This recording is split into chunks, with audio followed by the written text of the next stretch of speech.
So now the real reason I'm here is to talk about Rose Rock. Oh, you have a question? Sorry. I was just wondering, that quote for relocation? Yes. I've been in SA and SCU all year, and I'm graduating. Am I going to have access to that after I graduate, or not? Not yet. Okay. I have it on my resume. I was just wondering. Yeah, but soon. We just have to create the design of the actual transfer. But someday. Oh, yeah, yeah. Okay. And you'll be able to come back to it. It'll be in your system. I just wanted to wonder. Yeah. Okay. I'm sorry, any other questions about the other items? So Rose Rock. So we made a decision, as you know, as the President's Cabinet, to keep Rose Rock indoors. And let me give you the reasons behind that. The Kegs and Eggs event that occurred was certainly something that caused a bit of a stir throughout the neighborhood, throughout the area. The press certainly latched onto that quite well. And as we were watching that, we were also waiting to see what happened with the event up the street called Fountain Day. And when we heard that that was going to be canceled, it caused us some additional concerns about how that would impact Rose Rock. We've been concerned with Rose Rock for a number of years, to be honest with you. And as I shared with the executive committee, last year I actually went to the cabinet and asked them to approve moving Rose Rock indoors permanently because of some of the issues we've had in past years at Rose Rock that have resulted in injuries and actually have resulted in some losses against the college. And I know from where you sit, it's a wonderful experience and it's fun and it's exciting, and I agree with all of that for you. From where I sit and from where Rita sits, it's unnerving, it's scary, it's frightening, because we're seeing from a distance what's happening on the lawn. And we're seeing some of the potential for injury and harm that occurs that you may not even be aware of because you're really in the midst of the event.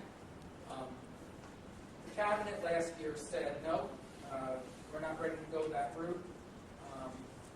We think you should give it another year, work with the student officers, and make the event happen, and see what happens. We did that last year, and it went all right. I mean, we were still a little concerned with some things, but it went all right. When we heard that Fountain Day was being canceled, although it wasn't on the same day as Rose Rock, which has happened some years, our concern was that we don't really have control of this space on Rose Rock Day. We are an open campus. We don't have control of people coming into the event. It's an open event. Last year we considered encircling the whole lawn with fencing and trying to keep people at bay, if you will, and it was decided that from a security perspective that wasn't going to work. So we jettisoned that idea. So with all of that said, this year we decided that we weren't so concerned, to be honest with you, and I've read the emails that people have responded to my email, and I appreciate those people who sent reasonable, thought-provoking emails to me via that system. And the issue really isn't with our students. The concern was that with Fountain Day canceled, and the knowledge that Rose Rock was happening, it would be an outdoor event that I couldn't guarantee, and I'm not sure anybody could guarantee that we wouldn't be inundated with people from off campus to come to this free concert on our lawn. And I was very concerned about that. I took that to the cabinet, as I said, and this year the cabinet, with really not very much discussion, agreed that we should move it indoors. So that's basically how the decision was made.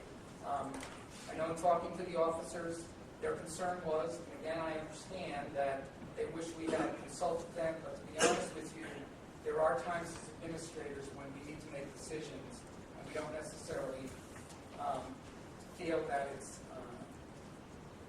appropriate at that point to get student input for these decisions. They're really administrative decisions that have to look at the health and well-being of the students, the others, and our students. The other thing, again, from the announcement that went out, and again, from the responses I got, and from the blog that I was sent, and the article in the newspaper, the noise factor. To be honest with you, the noise factor isn't in this neighborhood. It's not on the surrounding streets here. It's not on Partridge Street. It's not on Main Avenue. When we've gotten calls on noise, which we get every year, believe it or not, it's from Ontario Street, Quayle Street, and as far away as Manning Boulevard.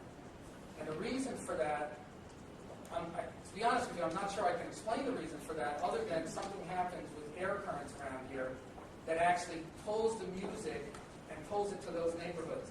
And we actually have people on that day, you're not even aware of this, who actually get in the car and they drive to those streets, and we monitor the noise level. And I did that myself 2 years ago because we got a call from a family on Manning Boulevard, and I got to Manning Boulevard, and there was Rose Rock, quite loud and quite disturbing. So that's when I then come back and I say to Rita, we got to turn the volume down a little on. So it's not that the noise impacts the neighbors closest. It actually annoys neighbors quite a distance away, which is, I don't know, maybe somebody who has a specialty in sound science will be able to explain that. But I can just tell you what the reality is. So basically, that's what I have to tell you. I'm here to listen to your concerns, but I do need to tell you that I don't anticipate that there'll be a change in the decision. Okay, so at this time, we'll open it up for open discussion. If you raise your hand and wait to be called. I understand your concern for the safety of the college as an administrator, of course, but the fact that you said you didn't find it appropriate to consult students before making this decision is upsetting. A, because it is a student organized by the director and also by all of the students who work on that committee, and it's also student paid for student activities fees and for tuition fees. So the fact that it's organized by students and for students and you didn't feel it appropriate to consult students is disturbing to me as a student at this college, because it makes me feel as though you aren't actually listening to others.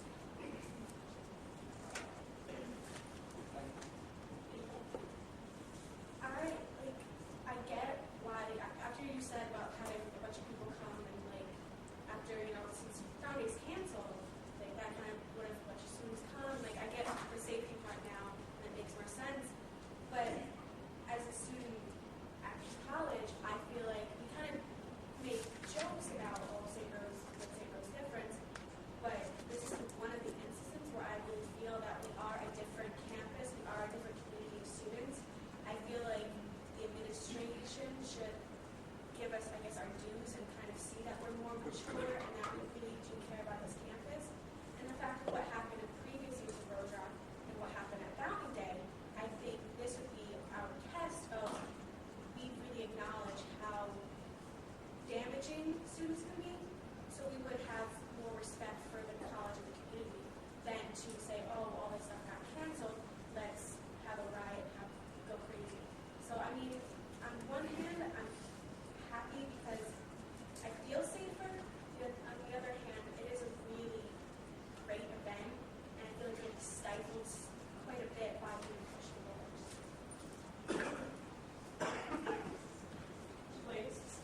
As someone who went to the security's office for my journalism class to do some reporting regarding the whole cakes and eggs situation, I was able to find out that there were no St. Rose students involved in this, or in the cakes and eggs and Fountain Day.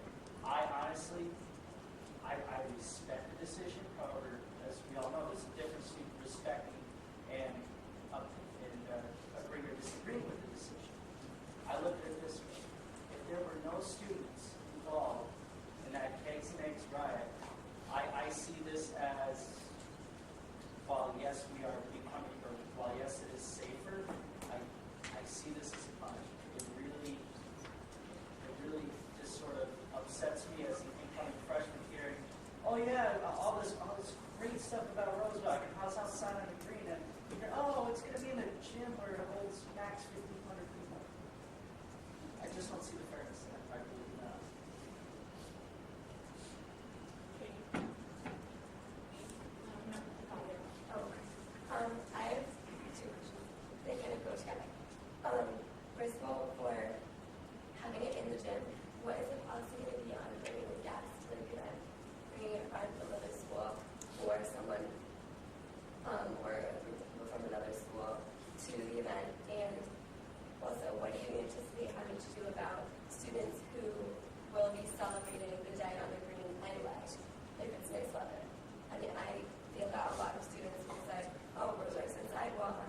Two questions. First off, going along with the guests.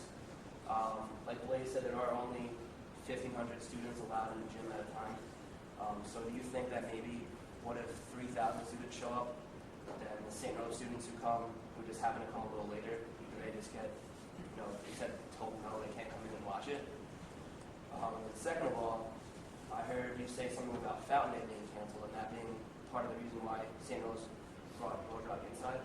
Do you think that maybe the administration just didn't want to go against what the press was thinking of the whole Keg Connect situation? Do you think maybe they wanted to play it safe by bringing it inside just because Albany had canceled Fountain Day? So do you think they wanted St. Rose to say, oh, look, we're doing something too, so let's do this, so we're trying to fix that? Well, I'll tell you what the thought there is. The thought is not, it wasn't because Fountain Day went inside and what the press would think. To be honest with you, I'm not sure what the press would do. What I will tell you is that I think you as a journalist and other people in this room may be journalists, you have noticed that this has not disappeared from the press. If anything, it was a spark to do a whole series of stories over a number of days in the Times Union. I think that the fact that Rose Rock is indoors or outdoors, it will not surprise me if the Times Union or some press actually shows up to see how the event's going and how orderly it is, because at this point I think they are watching, if you will, and so it would surprise me if they would do that, but that wasn't the strong reason why we were moving it. The real reason for moving it indoors is I really felt that it could not guarantee the containment of the numbers of people who might show up and the volatility that there might be. Not, again, from our students, but I just have to take into account what I read about what happened down the street, not from our students, not from most SUNY students, but there were some students who were out of control.